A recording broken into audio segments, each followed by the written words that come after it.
Welcome to EPG Pathshala.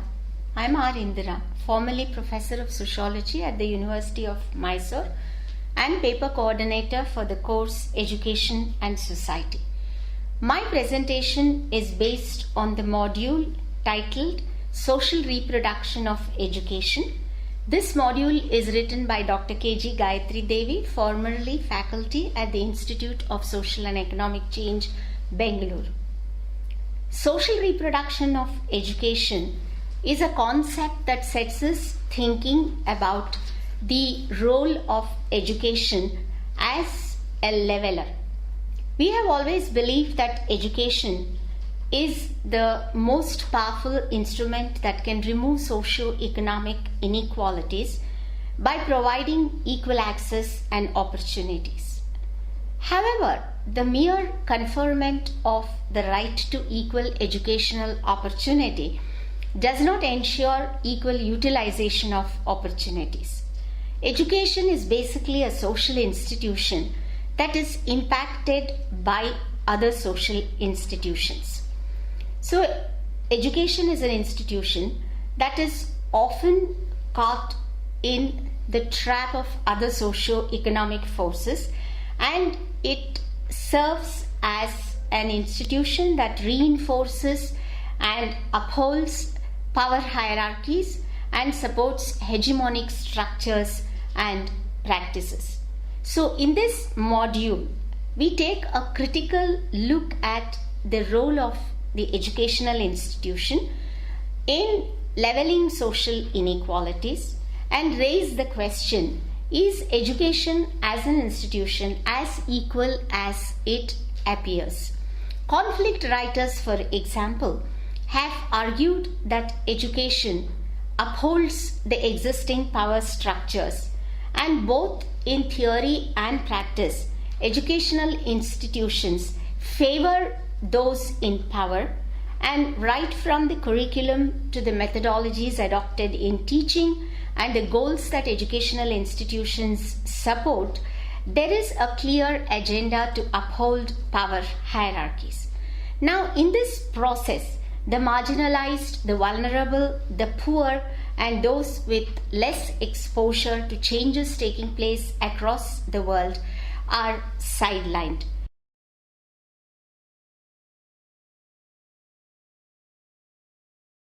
What then is social reproduction of education? In a structurally unequal society like India, access to and use of education is socially conditioned by a number of factors, the chief among them being social stratification based on caste that distinguish between one social group as hierarchically superior or inferior to another. Using birth as a determinant of status, people were grouped into watertight compartments. It is this situation that has been described by sociologists as a closed system. Access to education was traditionally the monopoly of only a few groups, placed at the higher echelons, while those at the bottom of the ladder suffered continuous deprivation and exclusion. The political arithmetic theory of sociology of education stresses upon understanding how school structures wielded much power and influence in the structure of class, gender, ethnic, temporal and spatial inequalities. Based on the output of field research, the political arithmetic theory led to further specializations like rational choice theory and cultural reproduction theory, and further paved the way for a new sociology of education in the 70s, which insisted upon the use of more and more qualitative analysis in this direction. The structural functionalist approach saw in education a ray of hope which, as a social institution, strives to keep society healthy and progressive. Its other roles fall in the realm of socialization and preparing citizens to take on roles for the efficient functioning of the social system. But conflict theory looks at the situation as one characterized by competing groups with varying goals, aspiration, demands, and means of achieving them. Terms like exploitation, oppression, marginalization, and alienation are keys in understanding society from this perspective. Factors such as ethnicity, class, gender, region, religion, language, and political participation are essentially impacting the entry of children from different groups into educational institutions and also influence the outcome of such participation in formal learning. Origin and growth of the concept of social reproduction of education. It is believed that the concept social reproduction of education originated in discussions on social inequality propounded by Karl Marx in his work, emphasizing upon structures and activities responsible for perpetuating social inequality and injustice across generations. Sociologists have also spoken about the types of capital that contribute to social reproduction. They are human capital, cultural capital, financial capital, and social capital. As the names clearly suggest, different forms of capital reinforce each other. Human capital is the network of human relationships necessary for social reproduction. It is influenced by cultural capital, referring to the skill, talent, and entrepreneurship qualities inherent in a person that actually support social reproduction of education. Financial capital, basing itself on income and wealth of a person, in turn influences cultural capital. Lastly, social capital is the sum total of all the above that hones the ability of the educated person to use knowledge to achieve higher levels. If not altered by education, the system will be reproducing the stratified and hegemonic social layers that arrest development. Social reproduction is the process where the elements of inequality based on stratification flow down to the whole system and across generations. There is a constant conflict between forces that try to maintain the status quo. The argument by Bourdieu is that the practices of the dominant group get legitimized, the marginalized students are compelled to be alienated from the educational capital as they do not possess the required cultural capital. In the long run, such students who are not able to cope with are naturally eliminated by the system. Reproduction of inequality through education. In many societies, institutions of schooling and higher education have been treading on the wrong path. Due to inbuilt and inherent structural constraints that surround it, educational system in India, for example, has closed its doors to vulnerable sections, and it is designed to cater to the interests of the dominant classes. It is unable to escape from reproduction of inequality. Conflict theories argue that individual achievement in education is conditioned by social forces that go against it and often cause failures. Further, they also criticize the pattern of education, curriculum, syllabus, mode of teaching and learning, describing it as one designed by those in power, representing their values and goals as against those of the subaltern populations. Institutions of learning, whether primary, middle, high school or beyond, generally operate in postmodern societies as mechanisms of social reproduction of social inequality as they portray the ideals of the dominant class. Similarly, then the gist of Bourdieu's views on reproduction of social inequality through education rests upon the endemic nature of class inequality. He argued that there is intimate association between the two, where class inequality through education is perpetuated with dominant value systems. As a result, different educational outcomes are the inevitable result of both cultural capital and habitus, playing a dominant role in social and educational reproduction. The primary institutions in society, such as the family, engage themselves in socializing children to prepare them to receive the transmitted social practices, codes and values of the new culture.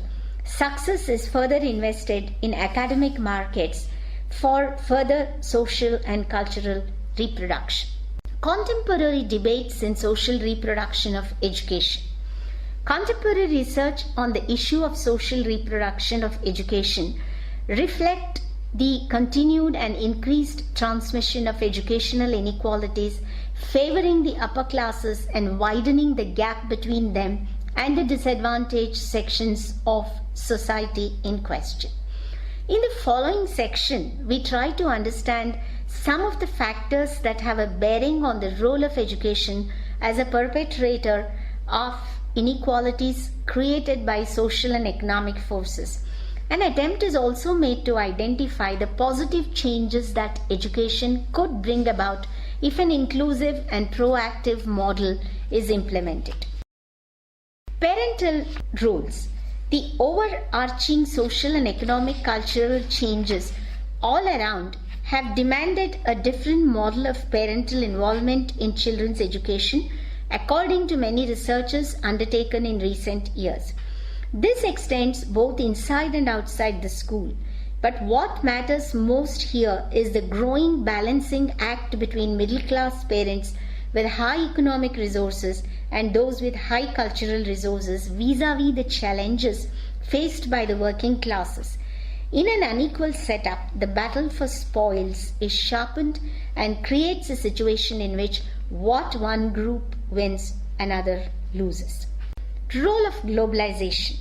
With the onset of the reforms period, particularly the structural adjustment policies resulting in the threefold processes of globalization, privatization, and liberalization, the world has been witnessing greater international interdependence and partnership with speedy restructuring processes, both economic and socio-political. The tendency to socially reproduce educational inequalities has only heightened due to the competitive market forces that characterized globalized societies. Parents and students alike are engaged in evolving new strategies to catch up with changing times and acquire a share for themselves in the benefits of higher education.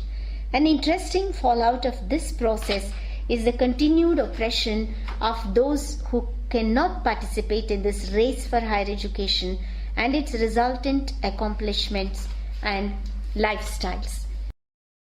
The next stage of classification is that of professionals who emerge from such social reproduction of education and resultant economic resources. Even from the middle classes, a new elite group emerges in response to their skill and qualification to work as managers, entrepreneurs, and professionals. Those who fail to achieve educational accomplishments from such national or international connections have to be content with such jobs as teachers, nurses, or workers. National situations and economic changes. In the last 25 years, since the introduction of globalization, a striking change in the national social horizon is the competition between social groups for economic benefits and social visibility. An important dimension of this process is the decline of the welfare state and gradual rise of the market. Bourdieu described these losing communities as the new poor who suffer from poverty of position as different from poverty of condition characterized by low status and socially degraded livelihoods. Changes in the school infrastructure and learning skills and aids. A number of changes have affected the way the school used to perform before, such as, for instance, the focus on skills rather than subject matter, ongoing evaluation rather than examinations, and invisible pedagogy. Obviously, students from less resourceful families suffer from handicaps relating to lack of cultural and information capital. Rural-urban contrasts. In the last few decades, the factors determining social mobility have included exodus from rural areas to urban and stay in the latter as one of the trends towards achieving greater social mobility. The living environment impacts education and schooling to a large extent, proved by the changes in the urban populations of the world's great cities and towns addressed as collective capital. Impact of positive discrimination strategies. In most countries today, there are practices of positive discrimination and segregation in the school setup caused by progressive educational policies. Comprehensive planning has directed education at the school level to develop the mental and physical personalities of children with several aids and exposures. In India, the government at the center introduced Sarva Shiksha Abhiyan, under the umbrella of which a number of school reforms have been instituted to ensure compulsory and quality education to all children in rural and urban areas. The Right to Education Act provides the right to schooling in private educational institutions for children from lower socio-economic groups, in the absence of which it was impossible for them to get admission into these schools owing to high costs of admission, fee, accessories, etc. The policy here and in various other countries intends to gear up a suitable environment for quality and equality and access in school education. Positive discrimination does not stop here in India, but extends to college and university education, where communities from lower and vulnerable background obtain seats considered to be a passport to government-private employment later. A scheme well meant is running into rough weather because of the attitude of many private school managements opposed to the idea of non-capitation seats. Choice of school. A critical factor in the context of schooling in the globalized and privatized economy is the choice factor that individuals exercise while using resources. In theory, the poor households are given the freedom to choose the type of education which they desire to access, but in reality, they have to struggle to gain the kind of support services that the advantaged groups have. Also, to obtain equal outcomes, parents have to strive to provide additional inputs such as tuitions and electronic devices. These are inclusive policies to encourage the out-of-school children, the not so intelligent students, and those coming from vulnerable background with no proper access to nutritive food, clothing, basic amenities, all of which are also considered essential today in the grooming of a child to become a capable student. But the poor have very little space to make choices. Decentralization, accountability, and transparency. Changes and challenges to teachers and schools. The process of social reproduction of education in the globalized era is not restricted in its impact to only the parents and students, but it is engulfed the entire gamut of the system of education, where even the teachers and the school managements have risen to the occasion and call for better performance. Competition among schools is another result of social reproduction of education, owing to recent trends caused by globalization and related processes. Schools are pressurized to respond to the call of the market for capable graduates or highly educated children, the seeds of which are sown in the school. Here comes the tussle between well-established schools with built-up reputation over decades vis-à-vis the newly established schools. The latter, in their eagerness to strive to become like the former, place severe restrictions on teachers and students, such as long working hours, new curriculum, extracurricular activities, physical education, sports, karate, life skills, swimming, dance, fine arts, etc. The concept of school towards the community has gained momentum under the Sarva Shiksha Abhiyan in India. The community where the school is located is given the responsibility to look into the functioning of the school with the concepts of equity, justice, and sustainability in view. Schools are striving to keep a good image and performing image by taking extra cautions that students don't drop out. Thus, educational institutions are undergoing both pedagogical and organizational changes. There are changes in teachers' duties, school administration, and organization.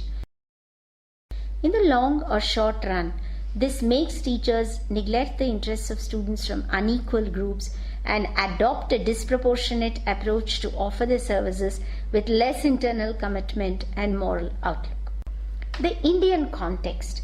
India made significant strides after independence to make education accessible to all in the country, especially to the vast majority of its underprivileged sections. The immediate need was to lift or eradicate the barriers to education for the poor and the vulnerable sections of society, and to provide equal access to quality and effective education. A number of programs and policy options followed. The New Education Policy, Adult Literacy Program, National Literacy Mission, Operation Blackboard, and so on, aimed at emphasizing equality in accessing education. The NLM, for example, strove to remove prejudices and complexes transmitted through caste and other traditional institutions. It also aimed at imparting functional literacy to the 15 to 35 years age group by the year 1990 and an additional 50 million by 1995. Other issues relating to the result of social inequality, such as dropping out of school and compulsory education by 1995, were also addressed. For the unavoidable out-of-school children, both for those who never went and those who dropped out, non-formal education was instituted through government and non-governmental agencies. To further strengthen the gender dimension of education and literacy, women's development was added as a component in all programs and policies. As girls are more prone to forcibly drop out of school, special attention was given to their needs. Likewise, the Navodaya schools came into existence to take care of providing open avenues for education, particularly in rural and tribal pockets of the state and outside of it. Vocationalization of education, open universities, and reforms in exams were also the main goals of the emerging educational policies. Scholars have identified twin roles for education.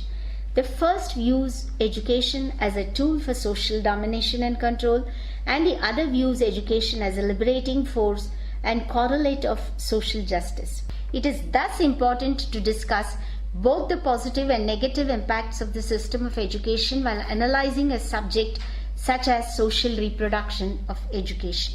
Education can also be seen as a positive force challenging the social reproduction of inequalities and hierarchies.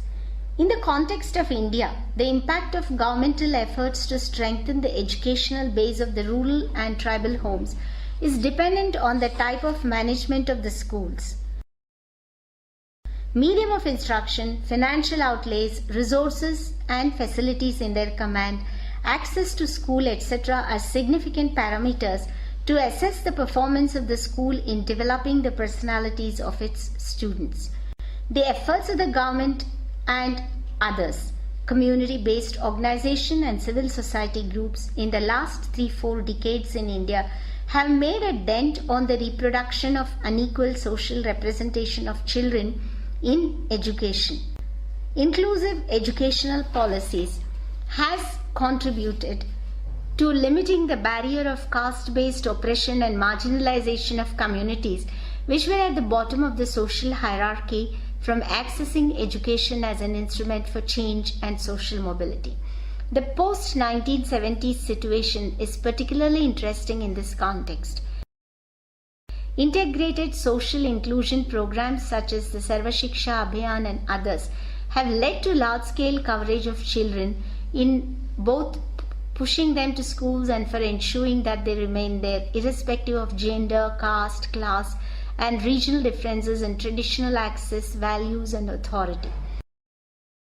While it is an improvement over the earlier unequal social reproduction of education and development, the progressive policies and strict implementation over the decades following the 1990s in particular have certainly diminished the forces of social and educational inclusion. But at the same time, education is continued to be used as a tool in the reproduction of equality due to its cost, ownership and capabilities of children and their parents to avail the benefits offered under programs and policies. It has fallen often under myriad of forces of power and hierarchy that define the social context and the content of education. Therefore, there is continued social reproduction of social inequality through education, but it is also true that education has liberated many with built-up capabilities and exposure to opportunities. The responsibility of providing basic education to all is firmly written in the law of nearly most countries. National constitutions often mandated free and universal primary education. National and state legislatures have enabled laws to govern the provision of basic education, and government and local administrations adopted regulations to implement these laws. Improving educational effectiveness is defined as increasing the number of primary schools whose students master the core knowledge and skills of the curriculum. Although poor quality education exists at all levels, improvement is urged at the primary level, where children develop their basic attitudes and approaches to learning. Improving the quality of education for students in primary schools is a prerequisite for developing the human resource base required to meet the changing technology demands of the 21st century. In this module, you were introduced to the ways by which education can act both as a supporter of social hierarchies, unequal distribution of resources for gaining access to educational opportunities, and also the positive impact that it can have on the lives of groups that have been kept out of the race for attaining equality. Social reproduction of education basically helps us to revisit the institution of education from different perspectives, and also to understand the simple truth that conferment of equal educational opportunities does not necessarily ensure equal utilization of opportunities. Even today, in spite of the Constitution and other legal provisions ensuring that caste, gender, class, region, religion, race do not act as a barrier to access educational opportunities, in reality, these continue to hold society in their sway. And education, as one of the institutions in this society, continues to be influenced by the play of the power forces.